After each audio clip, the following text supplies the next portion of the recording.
Greetings of the day to everyone. Welcome back to our channel Learn English with Shiva. So ಎಲ್ಲರಿಗೂ learn English with Shiva ಅನ್ನೋ YouTube ಚಾನಲ್ಗೆ ಮತ್ತೊಮ್ಮೆ ಸ್ವಾಗತ. So ಕಳೆದ ಅವಧಿಯಲ್ಲಿ ನಾವು ವಾಟ್ ಈಸ್ ಮಾರಲ್ ಆ್ಯಕ್ಷನ್ ಅನ್ನೋ ಒಂದು ಲೆಸನ್, ಮಹಾತ್ಮ ಗಾಂಧಿಯವರು ಬರೆದಿರುವಂಥ ಒಂದು ಲೆಸನನ್ನು ಓದ್ತಾ ಇದ್ವಿ. ಸೊ ಈಗಾಗಲೇ ಇದರ ಮೇಲೆ 2 ವಿಡಿಯೋಗಳಾಗಿವೆ. ಇದು 3ನೇ ವಿಡಿಯೋನ ಮಾಡ್ತಾ ಇದ್ದೀನಿ. ಓಕೆ, ಇಲ್ಲಿವರೆಗೂ ನಾವು 4 ಪ್ಯಾರಾಗ್ರಾಫ್ಗಳಷ್ಟು ಓದಿದ್ದೇವೆ. ಈಗ 5th ಮತ್ತು 6th ಕೊನೆ 5 ಮತ್ತು 6ನೇ ಪ್ಯಾರಾಗ್ರಾಫ್ಗಳನ್ನು ಓದೋಣ. Okay, S. ಸೊ ಇಲ್ಲಿವರೆಗೂ ನಾವು ಮಾಡಿರುವಂಥ ವಿಡಿಯೋಗಳಿಗೆ ನಿಮ್ಗೆ ಇಷ್ಟ ಆಗಿದ್ದರೆ, ನಿಮಗೆ ಅದರಿಂದ ಯಾವುದೇ ಒಳ್ಳೆಯ ಥರನಾದ ಸಹಾಯ ಆಗಿದ್ದರೆ ಅಭ್ಯಾಸದಲ್ಲಿ, ದಯವಿಟ್ಟು ನಮ್ಮ ಚಾನಲನ್ನು ಮತ್ತೆ ಸಬ್ಸ್ಕ್ರೈಬ್ ಮಾಡಿ ಮತ್ತು ಶೇರ್ ಮಾಡಿ, ಎಲ್ಲರಿಗೂ ತಿಳಿಸಿ ನಮ್ಮ ಚಾನಲ್ ಬಗ್ಗೆ. Okay, let's begin. Yes.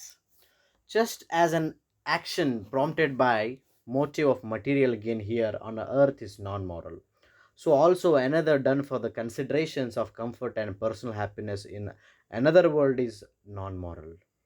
So ಇಲ್ಲಿ ಏನು ಹೇಳ್ತಿದ್ದಾರಪ್ಪ ಅಂತಂದರೆ, just as a moral action should be okay, 5th we did not discuss, right? Just as a moral action should be free from fear or a compulsion, so should there be no self interest behind it. ನಾವು ಯಾವುದೇ ಕೆಲಸವನ್ನು fear ಮತ್ತು compulsion ಇಲ್ಲದೆ, ಯಾವುದೇ ಭಯ ಇಲ್ಲದೆ, ಯಾವುದೇ ಒತ್ತಡವಿಲ್ಲದೆ ನಾವು ಮಾಡಿದರೂ ಕೂಡ ಅದರ ಹಿಂದೆ ಯಾವುದೇ ಥರನಾದ ಒಂದು ಸೆಲ್ಫ್ ಇಂಟ್ರೆಸ್ಟ್ ಇರಬಾರ್ದು ಅಂತೇಳಿ ರೈಟರ್ ಹೇಳ್ತಾರೆ ಇಲ್ಲಿ. Okay, this is not to say that action prompted by self interest are worthless. So self interest ಇಟ್ಟುಕೊಂಡು ಮಾಡಿರುವಂಥ ಕೆಲಸಗಳು ಯಾವುವು ನಿರುಪಯುಕ್ತ ಅಂತ ಹೇಳ್ತಾ ಇಲ್ಲ, ಆದರೆ only that to call them moral would detract ಅಂದೇನ್ರಿ, ಟೇಕ್ ಅವೇ. ಡಿಟ್ರ್ಯಾಕ್ಟ್ ಅಂದರೆ ಟೇಕ್ ಅವೇ ಅಂತೇಳಿ from the moral idea. So ಇಲ್ಲಿ ಏನು ಹೇಳ್ತಾರೆ, ನಾವು ಯಾವುದೇ ಒಂದು ಸೆಲ್ಫ್ ಇಂಟ್ರೆಸ್ಟ್ ಇಟ್ಕೊಂಡು ಯಾವುದೇ ಕೆಲಸವನ್ನು ಮಾಡಿದರೆ ಅವಕ್ಕೆ ನಾವು ಕೆಟ್ಟ ಕೆಲಸ ಅನ್ನೋಂಗಿಲ್ಲ, ದೇ ಆರ್ ಯೂಸ್ಫುಲ್, ಬಟ್ ಅದರಲ್ಲಿ ಮೊರಾಲಿಟಿ ಇರೋದಿಲ್ಲ ಅಂತೇಳಿ ಹೇಳ್ತಾರೆ. Okay, the honesty cannot long endure which is practice in the belief that is the best policy. So ಅವ್ರೇನು ಹೇಳ್ತಾರೆ, honest is the best policy ಅಂತ ಏನಿದೆಯಲ್ಲ, ನಾವು ಯಾವಾಗ ಸೆಲ್ಫ್ ಇಂಟ್ರೆಸ್ಟ್ ಇಟ್ಕೊಂಡು ಯಾವುದೇ ಕೆಲಸವನ್ನು ಮಾಡೋಕ್ಕೆ ಹೋಗ್ತೀವಿ, ಅದು ಭಾಳ ದಿವಸ ನಾವು ಆನೆಸ್ಟ್ ಆಗಿರೋಕ್ಕಾಗೋದಿಲ್ಲ. It won't be long endure, ಭಾಳ ದಿವಸ ಆಗೋದಿಲ್ಲ ಅಂತ ಹೇಳ್ತಾರೆ. ಮತ್ತು ಇಲ್ಲಿ as Shakespeare says, love born out of the profit motive is no love. So ಈಗ ನಾವು ಯಾವುದೇ ಒಂದು ಗೇನ್ ಮಾಡ್ಕೊಳ್ಳೋ ಸಂಬಂಧ ಅಥವಾ ನಮ್ಮದು ಯಾವುದೋ ಒಂದು ಉದ್ದೇಶವನ್ನು ಇಟ್ಕೊಂಡು ನಾವು ಯಾರಿಗಾದರೂ ಭಾಳಷ್ಟು ಪ್ರೀತಿ ತೋರಿಸಿದ್ರೆ, ಓಕೆ, ನಿಮ್ಗೇನೋ ಒಂದು ಬೇಕಾಗಿದೆ, ಅದಕ್ಕೆ ನಿಮ್ಮ ಫಾದರ್ ಮದರಿಗೆ ನೀವು ಭಾಳ ಪ್ರೀತಿ ತೋರಿಸಿ ಅವರಿಗೆ ಬಡ್ರ್ ಹಚ್ತಾ ಇದ್ದರೆ, that is not a love ಅಂಥೇಳಿ ಶೇಕ್ಸ್ಪಿಯರ್ ಹೇಳ್ತಾರೆ. ಓಕೆ, ಸೊ ಈಗ 6th ಪ್ಯಾರಾಗ್ರಾಫಿಗೆ ಹೋಗೋಣ. Just as an action prompted by the motive of material gain here on the earth is non-moral, so also another done for the consideration to comfort and personal happiness in the another world is non-moral. ಏನು ಹೇಳ್ತಾರಪ್ಪ, ನಾವು ಈ ಭೂಮಿ ಮೇಲೆ ಏನೋ ಒಂದು material gain, ಏನೋ ಒಂದು ಗಳಿಸೋದಕ್ಕೋಸ್ಕರ ನಾವು ಯಾವುದಾದ್ರೂ ಕೆಲಸ ಮಾಡ್ತಾಯಿದ್ರೆ ಅದು ಏನಪ್ಪ, ನಾನ್ ಮಾರಲ್ ಆ್ಯಕ್ಟ್. ಅದು ಕೂಡ ನಾನ್ ಮಾರಲ್ ಆ್ಯಕ್ಟ್. ಅದೇ ಥರನಾಗಿ ನಾವು ಸತ್ತ ಮೇಲೆ ಸ್ವರ್ಗದಲ್ಲಿ ನಾವು ಆರಾಮಿರಬೇಕು, ಅಲ್ಲಿ ಹ್ಯಾಪಿಯಾಗಿರ್ಬೇಕು ಅಂದ್ಕೊಂಡು ನಾವು ದೇವರಿಗೆ ನಮಸ್ಕರಿಸೋದು, ಒಳ್ಳೆ ಕೆಲಸ ಮಾಡೋದು, ದಾನ ಮಾಡೋದು ಮಾಡಿದರೂ ಕೂಡ ದಟ್ ಈಸ್ ಆಲ್ಸೋ ಏನಪ್ಪ ಅಂತಂದರೆ non moral act. That is not the moral act. ಅದು ನೈತಿಕ ಕೆಲಸ ಆಗೋದಿಲ್ಲ. Okay, that action is moral which is done only for the sake of doing good. ಯಾವ ಕೆಲಸಕ್ಕೆ ನಾವು ಮಾರಲ್ ಅಂತೀವಪ್ಪ ಅಂತಂದರೆ, ಯಾವ ಕೆಲಸವನ್ನು ನಾವು ಯಾವುದೇ ಎಕ್ಸ್ಪೆಕ್ಟೇಷನ್ ಇರಲಾರ್ದು ಒಳ್ಳೆಯದನ್ನೇ ಮಾಡ್ಬೇಕಂತೇಳಿ ಮಾಡ್ತೀವಲ್ಲ, ದಟ್ ಈಸ್ ಮಾರಲ್ ಆ್ಯಕ್ಟ್ ಅಂತ ಹೇಳ್ತಾರೆ. A great Christian saint Francis Xavier passionately prayed that his mind might always remain pure. So ಇಲ್ಲಿ ಒಬ್ಬರು ಕ್ರಿಶ್ಚಿಯನ್ ಸೈಂಟ್ ಇದ್ದರು, ಫ್ರಾನ್ಸಿಸ್ ಅಂತೇಳಿ. ಅವ್ರು ಏನು ಮಾಡ್ತಿದ್ರಪ್ಪ ಅಂತಂದರೆ, ದೇವರಲ್ಲಿ ಪ್ರೇ ಮಾಡ್ತಿದ್ರು, ದೇವರಿಗೆ ಪ್ರಾರ್ಥಿಸ್ತಿದ್ರು. ಯಾಕೆ ಪ್ರಾರ್ಥಿಸ್ತಿದ್ರಪ್ಪ ಅಂತಂದರೆ, ಯಾವುದೇ ಥರನಾದ ಮಟೀರಿಯಲಿಸ್ಟಿಕ್ ಏನು ಮಾಡಬೇಕಂತೇನಿಲ್ಲ, ಏನಾದರೂ ಈ ಜಗತ್ತಿನಲ್ಲಿ ನಾವು ಗಳಿಸ್ಬೇಕು, ಇದನ್ನು ಗಳಿಸ್ಬೇಕು, ಶ್ರೀಮಂತ ಆಗಬೇಕಂತ ಏನಿಲ್ಲ. ಬಟ್ ಅವ್ರು ಯಾಕೆ ಇದು ಮಾಡ್ತಿದ್ರಪ್ಪ ಅಂತಂದರೆ, ಇವನ್ ಅವರು ನಾನು ಸತ್ತ ಮೇಲೆ ಸ್ವರ್ಗಕ್ಕೆ ಹೋಗ್ಬೇಕಂತೇಳಿ ಪ್ರೇ ಮಾಡ್ತಾ ಇದ್ದಿಲ್ಲ, ಪ್ರಾರ್ಥಿಸ್ತಾ ಇದ್ದಿಲ್ಲ, ಪೂಜಿಸ್ತಾ ಇದ್ದಿಲ್ಲ. ಆದರೆ ಎದಕ್ಕೆ ಮಾಡ್ತಿದ್ರಪ್ಪ ಅಂತಂದರೆ, ಅವರ ಮನಸ್ಸು, ಅವರ ಹೃದಯ ಯಾವಾಗಲೂ ಪ್ಯೂರ್ ಆಗಿರಬೇಕು. ಪ್ಯೂರ್ ಅಂದರೆ ರೀ, ಸ್ವಚ್ಛವಾಗಿರಬೇಕು, ಶಾಂತವಾಗಿರಬೇಕು ಅನ್ನೋ ಉದ್ದೇಶಕ್ಕೆ ಮಾತ್ರ ದೇವರಲ್ಲಿ ಪ್ರಾರ್ಥಿಸ್ತಿದ್ರು. For him devotion to God was not for enjoying higher seat after the death.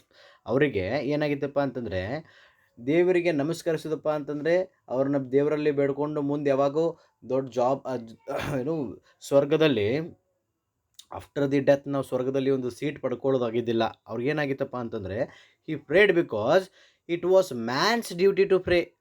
ಯಾಕಂದರೆ ಪ್ರತಿಯೊಂದು ಜಗತ್ತಿನ ಪ್ರತಿಯೊಬ್ಬ ಏನೋ ನರಮಾನವರಿಗೂ ಏನೈತಪ್ಪ ಅಂತಂದರೆ, ಇದು ಕರ್ತವ್ಯ, ದೇವರಲ್ಲಿ ಬೇಡಿಕೊಳ್ಳುವುದು ಕರ್ತವ್ಯವಾಗಿದೆ ಅಂತ ಹೇಳ್ತಾರೆ. Okay, the great saint Theresa wish to have a torch in her right hand and vessel of water in her left, so that with the one she might burn the glories of heaven, with the other extinguish the fire of hell.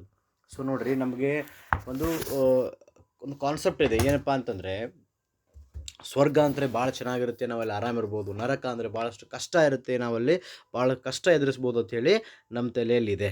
Okay, so ಅದಕ್ಕೆ ಏನು ಮಾಡ್ತಾರೆ Teresa ಅವರಿಲ್ಲಿ, ಒಂದು ಕೈಯಲ್ಲಿ ಏನು ಮಾಡ್ತಾರೆ, ಹಿಂದಿ in the right hand vessel of water, ಒಂದು ವಾಟರನ್ನು ತೆಗೆದುಕೊಂಡು, ಇನ್ನೊಂದು ಕಡೆ ಏನೋ ಟಾರ್ಚ್ ಅಂತಿದೆ ಇಲ್ಲಿ, torch, have a torch in a right hand, a vessel of water in the left hand.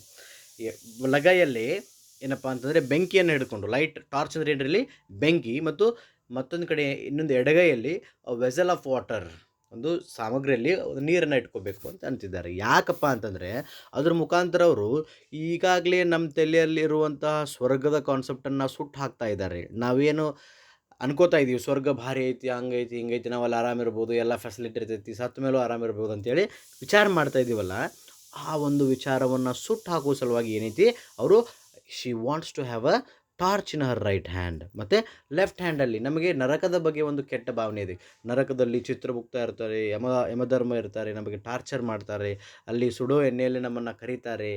So ಇದನ್ನು ಆರಿಸುವ ಸಲುವಾಗಿ, ಆ ಒಂದು ಬೆಂಕಿ ಏನಿದೆಯಲ್ಲ ನಮ್ಮ ಹತ್ರ, ನರಕ ಎನ್ನುವ ಕಾನ್ಸೆಪ್ಟಿಗೆ, ಅದನ್ನು ಆರಿಸುವ ಸಲುವಾಗಿ ಅವರು ಇನ್ನೊಂದು ಕಡೆ ಏನು ಮಾಡ್ತಿದ್ದಾರೆ, ವೆಸಲ್ ಆಫ್ ವಾಟರನ್ನು ಇಟ್ಕೋತಿದ್ದಾರೆ. ಸೊ ಅದು ಏನಾಗುತ್ತೆಪ್ಪ ಅಂತಂತಂದರೆ, ಆವಾಗ ನಾವು ಸ್ವರ್ಗದ ಬಗ್ಗೆನೂ ಕಾನ್ಸೆಪ್ಟ್ ಇರೋದಿಲ್ಲ, ನರಕದ ಬಗ್ಗೆನೂ ಕಾನ್ಸೆಪ್ಟ್ ಇರೋದಿಲ್ಲ, ಸ್ವರ್ಗನೂ ಇಲ್ಲ ನರಕನೂ ಇಲ್ಲ. ಆವಾಗ ನಾವೇನು ಮಾಡ್ತೀವಪ್ಪ ಅಂತಂದರೆ, ಯಾವುದೇ ಥರನಾದ ಈ ಏನಪ್ಪ ಅಂತಂದರೆ, men might learn to serve God from love alone without fear of a hell and without temptation of heavenly bless. ಸ್ವರ್ಗದ ಬಗ್ಗೆ ಇರುವಂಥ ಕಾನ್ಸೆಪ್ಟನ್ನು ಇಟ್ಟುಕೊಂಡು ನಾವು ಪೂಜೆ ಮಾಡೋದಿಲ್ಲ. ಅದೇ ಥರನಾಗಿ ನರಕ ಸಿಗುತ್ತೆ ಅಂತ ಹೇಳ್ಕೊಂಡು ನಾವು ಯಾವುದೇ ಥರನಾದ ಪೂಜೆ ಪ್ರಾರ್ಥನೆಯನ್ನು ಮಾಡೋದಿಲ್ಲ. ನಾವೇನು ಮಾಡ್ತೀವಪ್ಪ ಅಂತಂದರೆ, ಅಲೋನ್, ಓನ್ಲಿ ಭಕ್ತಿಯಿಂದ ಮಾತ್ರ ದೇವರನ್ನು ಪ್ರಾರ್ಥಿಸೋಕ್ಕೆ ಶುರು ಮಾಡ್ತೀವಿ ಅಂತೇಳಿ ಯಾರು ಹೇಳ್ತಾರೆ, ಮದರ್ ತೆರೇಸಾ ಅವ್ರು ಹೇಳ್ತಾರೆ. ಇದು ಬಹಳ ಇಂಪಾರ್ಟೆಂಟ್ ಇದೆ, 2 ಮಾರ್ಕ್ಸ್ಗೆ ನಿಮಗೆ ಕೇಳಬಹುದು. ಓಕೆ, ಮದರ್ ತೆರೇಸಾ ಮತ್ತು ಸೈಂಟ್ ಫ್ರಾನ್ಸಿಸ್ ಎರಡೂ ಕೂಡ ನಿಮಗೆ 3 ಮಾರ್ಕ್ಸ್ಗೂ ಕೇಳಬಹುದು. Okay, then to preserve morality thus demands a brave man prepared to face even death. So ಈ ಮೊರಾಲಿಟಿ ಯಾವ ಥರ ಇದೆಯಪ್ಪ ಅಂತಂದರೆ, ಸಮ್ಟೈಮ್ಸ್ ಸಾವು ಬಂದರೂ ಕೂಡ ಅದನ್ನು ಎದುರಿಸುವಂಥ ಶಕ್ತಿ ನಮ್ಮಲ್ಲಿರಬೇಕು. Okay, it is cowardice to be true to friends and break faith with enemies. So ಅವ್ರು ಏನು ಹೇಳ್ತಾರಪ್ಪ ಅಂತಂದರೆ, ಕವರ್ಡ್ ಐಸ್, ಇದು ಅಂಜುಬುರುಕುತನ. ಎಲ್ಲಿ ಫ್ರೆಂಡ್ಸ್ ಜೊತೆಗೆ ಭಾಳಷ್ಟು ನಂಬಿಕೆಯನ್ನು ಇಟ್ಟುಕೊಂಡು ಎನಿಮಿ ಜೊತೆ ಬರೀ ಏನೋ ಅಲ್ಲಿಂದ ಇಲ್ಲಿ ಹಚ್ಚೋದು, ಇಲ್ಲಿಂದ ಅಲ್ಲಿ ಹಚ್ಚೋದು ಮಾಡಿದರೆ, ಅದಕ್ಕೆ ನಾವೇನಂತೀವಪ್ಪ ಅಂತಂದರೆ, ನಂಬಿಕೆಯನ್ನು ಇಡಲಿಲ್ಲಪ್ಪ ಅಂತಂದರೆ ಏನಾಗುತ್ತೆ ಅಂದರೆ, ಅದು ಕವರ್ಡ್ ಐಸ್ ಆಗುತ್ತೆ. That is not even a moral. Okay, those who do good out of fear and haltingly have no moral virtue. Okay, ಯಾರಿಗೆ, those who do good out of fear and haltingly have no moral virtue, ಯಾರು ಯಾವುದೇ ಒಂದು ಕೆಲಸವನ್ನು ಭಯ ಮತ್ತು ಅಂಜಿಕೆ, ಹಾಲ್ಟಿಂಗ್ಲಿ ಅಂದರೆ ಏನು ರೀ, ಏನು ಹಾಲ್ಟಿಂಗ್ಲಿ ಅಂದರೆ ಇನ್ನು ನರ್ವಸ್ ವೇ ಅಂತ ಕರಿತೀವಿ. ಯಾರು ಕೆಲಸ ಮಾಡ್ತಾರಲ್ಲ ಅವ್ರ ಕೆಲಸದಲ್ಲಿ ಏನಿರಂಗಿಲ್ಲ, ಯಾವುದೇ ಥರನಾದ ಸದ್ಗುಣಗಳು ಇರುವುದಿಲ್ಲ, ನೈತಿಕ ಸದ್ಗುಣಗಳು, ಮಾರಲ್ ವಿರ್ಚ್ಯೂಸ್ ಇರುವುದಿಲ್ಲ ಅಂತೇಳಿ ಮಹಾತ್ಮ ಗಾಂಧಿಯವರು ನಮಗೆ ಹೇಳ್ಕೊಡ್ತಾರೆ. Henry Clay, known for his kindliness, sacrificed his convictions to his ambition. Henry Clay ಅನ್ನೋರು ಏನಪ್ಪ ಅಂತಂದರೆ, ಅವರ ಒಂದು ದಯಾತನಕ್ಕೆ ಅವರು ಭಾಳಷ್ಟು ಹೆಸರುವಾಸಿಯಾಗಿದ್ದರು. ಮತ್ತು ಈ ಕನ್ವಿಕ್ಷನ್ಸ್ ಅವರೆಲ್ಲ ಆಗು ಹೋಗು ಏನೋ ನಾರ್ಮಲಾಗಿ ಏನಿತ್ತಲ್ಲ ಅದನ್ನೆಲ್ಲ ಬಿಟ್ಟಿದ್ದರು. ಯಾಕೆ ಬಿಟ್ಟಿದ್ರಪ್ಪ ಅಂತಂದರೆ, ಟು ಅಚೀವ್ ಹಿಸ್ ಆ್ಯಂಬಿಷನ್. ಅವ್ರೇನು ನಾರ್ಮಲ್ ರೂಲ್ಗಳೇನಿದ್ವಲ್ಲ ಅವುಗಳನ್ನ ತ್ಯಜಿಸಿ ಅವ್ರದ್ದೇ ಆದಂಥ ಸ್ಪೆಷಲ್ ವೇಯಲ್ಲಿ ನಡೀತಾ ಇದ್ದರು. Okay, Daniel Webster for his all great intellect and his sense of heroic and the sublime once sold his intellectual integrity for a price. Daniel Webster ಕೂಡ ಒಬ್ಬರು ಬಹಳಷ್ಟು ಫೇಮಸ್ ವ್ಯಕ್ತಿ. ಅವರು ಗ್ರೇಟ್ ಇಂಟೆಲೆಕ್ಟ್, ಏನೋ ಒಂದು ಒಳ್ಳೆಯ ನಾಲೆಜನ್ನು ಹೊಂದಿದವರಾಗಿದ್ದರು. ಒಮ್ಮೆ ಏನು ಮಾಡ್ತಾರೆ, ಅವರು ಮಾರ್ಕೊಂಡು ಬಿಡ್ತಾರೆ. ಅಂದರೆ ಏನು ಮಾರ್ಕೋತಾರೆ ಅಂತಂದರೆ, ನಮ್ಮನ್ನು ನಾವು ಬೇರೆಯವರಿಗೆ ನಾವು ಈಗ ನೋಡ್ರಿ, ನೀವು ಬಹಳಷ್ಟು ಜಾಣರಿದ್ದರೆ, ಭಾಳಷ್ಟು ಹಂಬಲ್ ಇದ್ದರೆ ಸೊಸೈಟಿಗೆ ನಿಮ್ಮಿಂದ ಏನಾದರೂ ಉಪಯೋಗ ಆಗಬೇಕು. ಅದರ ಬದಲಾಗಿ ನೀವು ನಿಮ್ಮನ್ನು ಬೇರೆದವರಿಗೆ ಸ್ಯಾಲ್ರಿಗೋಸ್ಕರ ನಿಮ್ಮನ್ನು ನೀವು ಬಿಟ್ಕೊಟ್ಟು, that is also important in the life. Salary ಕೂಡ ಜೀವನದಲ್ಲಿ ಇಂಪಾರ್ಟೆಂಟ್ ಆಗುತ್ತೆ. ಹಾಗಂತೇಳಿ ನಿಮ್ಮಿಂದ ಯಾವುದೇ ಒಳ್ಳೆಯದಾಗಲಿಲ್ಲಪ್ಪ ಅಂದರೆ ಸೊಸೈಟಿಗೆ, ಯಾವುದೇ ಥರನಾದ ಒಳ್ಳೆಯ ಕೆಲಸ ಆಗಲಿಲ್ಲ ನಿಮ್ಮಿಂದ, ಓಕೆ, ನೀವು ಓನ್ಲಿ ಯಾರು ನಿಮಗೆ ಸ್ಯಾಲ್ರಿ ಕೊಡ್ತಾರೆ ಅವ್ರಿಗೆ ಮಾತ್ರ ನೀವು ಸ್ಟ್ರಿಕ್ಟ್ ಆಗಿಬಿಟ್ರೆ ಏನಾಗುತ್ತೆ, ನೀವು ಮಾಡಿರೋ ಎಲ್ಲ ಕೆಲಸವು ವೇಸ್ಟ್ ಆಗಿಬಿಡುತ್ತೆ. Wipe out all his good deeds. ಅವು ಹಿಂದೆ ಮಾಡಿರೋ ಮುಂದೆ ಮಾಡಿರೋ ಎಲ್ಲ ಹಾಳಾಗಿಬಿಡ್ತವೆ.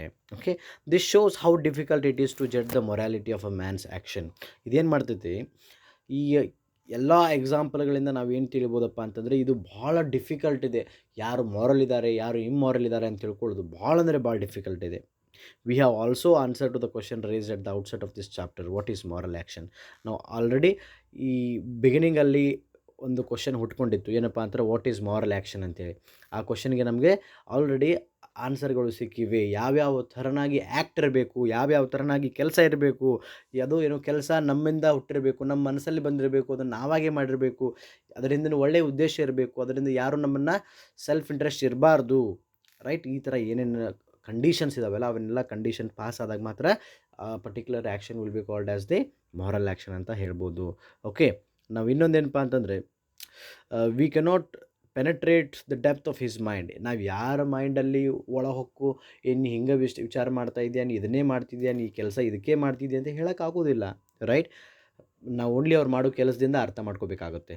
Okay, incidentally we also saw which kind of men could be live up to the morality. ನಾವು ಆಲ್ರೆಡಿ ಈ ಎಕ್ಸಾಂಪಲ್ಗಳಿಂದನೂ ನೋಡಿದ್ವಿ ಏನಂತ, ಯಾರು ಮಾರಲ್ ಆಗಿರ್ಬೋದು, ಯಾರ ಹತ್ರ ಮಾರಲ್ ಆಗಿರೋಕ್ಕಾಗುತ್ತೆ ಅನ್ನೋದನ್ನು ನಾವು ತಿಳ್ಕೊಂಡ್ವಿ. ಓಕೆ, ಸೊ ವಿದ್ಯಾರ್ಥಿಗಳೇ, ಈ ಒಂದು ಲೆಸನ್ ಬಹಳಷ್ಟು ಇಂಪಾರ್ಟೆಂಟ್ ಇದೆ. ಇದರ ಮೇಲೆ ನಿಮಗೆ 4 ಮಾರ್ಕ್ಸಿನ ಕ್ವಶನ್ಗಳು ಬರುವಂಥ ಚಾನ್ಸಸ್ ಇದೆ. 4 ಮಾರ್ಕ್ಸಿನ ಕ್ವಶನ್ಗಳು ಬರುವಂಥ ಚಾನ್ಸಸ್ ಇದೆ. ದಯವಿಟ್ಟು ಇದನ್ನು ಚೆನ್ನಾಗಿ ಓದ್ಕೊಳ್ಳಿ. ಓಕೆ, ಸೊ ನಾವು ಮಾಡಿರುವಂಥ ವಿಡಿಯೋ ನಿಮಗೆ ಇಷ್ಟ ಆದಲ್ಲಿ ದಯವಿಟ್ಟು ಸಬ್ಸ್ಕ್ರೈಬ್ ಮಾಡಿ, ಶೇರ್ ಮಾಡಿ, ಮತ್ತು ಎಲ್ಲರಿಗೂ ನನ್ನ ವಿಡಿಯೋಗಳ ಬಗ್ಗೆ ರೆಫರ್ ಮಾಡಿ. ಇದೇ ಥರನಾಗಿ ನಾವು ಮತ್ತೆ ನಿಮಗೆ ವಿಡಿಯೋಗಳನ್ನ ಕೊಡ್ತಾ ಇರ್ತೀವಿ. ನೀವು ಲೈಕ್ ಮಾಡಿದಲ್ಲಿ, ಶೇರ್ ಮಾಡಿದಲ್ಲಿ, ಸಬ್ಸ್ಕ್ರೈಬ್ ಮಾಡಿದಲ್ಲಿ ಇದು ನಮಗೇನಾಗುತ್ತಪ್ಪ ಅಂತಂದರೆ ಇನ್ನೂ ಹೆಚ್ಚು ವಿಡಿಯೋಗಳು ಮಾಡೋಕ್ಕೆ ಇದು ಹೆಲ್ಪ್ ಮಾಡುತ್ತೆ. Okay, thank you dear students for watching this video.